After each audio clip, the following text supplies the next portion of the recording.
Hello, I'm Jerry Stewart. October the 31st, Halloween night, the scariest night of the year. And on that Halloween, 1938, something happened in America that was so scary, literally tens of thousands of Americans were terrified. What happened that Halloween 1938? In a moment, you will know.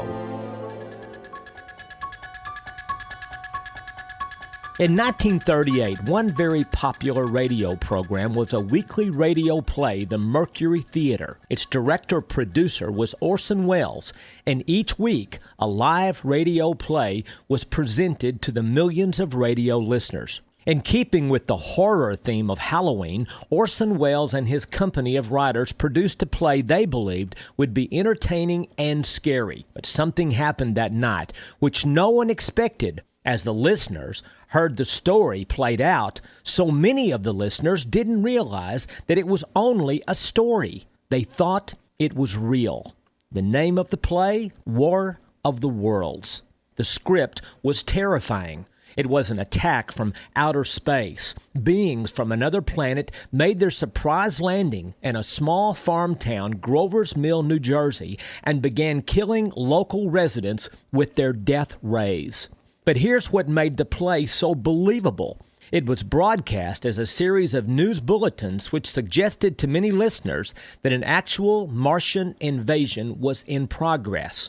Compounding that issue was the fact that the Mercury Theater on the air was what was called a sustaining show, which means that it ran without commercial breaks. So, as the Martians went about the annihilation of the local sheriff's department, then the state militia, then the U.S. Army, by the time sound effects were added and the drama of the voices, it all sounded very real. Of course, the odd part of the listeners' response was how they believed so much destruction in our nation could happen in only that 1 hour time slot. The Martians destroyed Grover Mills, and then they took their invasion to New York City.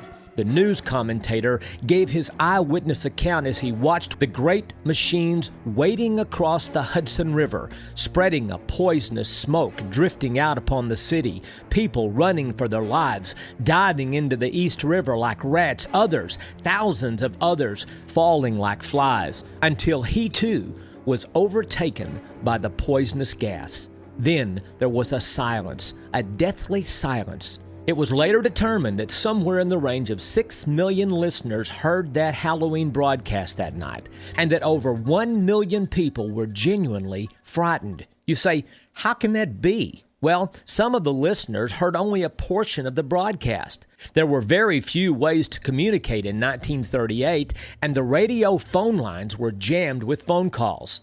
And of course, in 1938, there was a lot of terror worldwide, as Adolf Hitler and his war machine had already begun their march across Europe with their own terrible invasion. What can we learn today from Halloween 1938? That words are powerful, and that we human beings are easily persuaded by those words.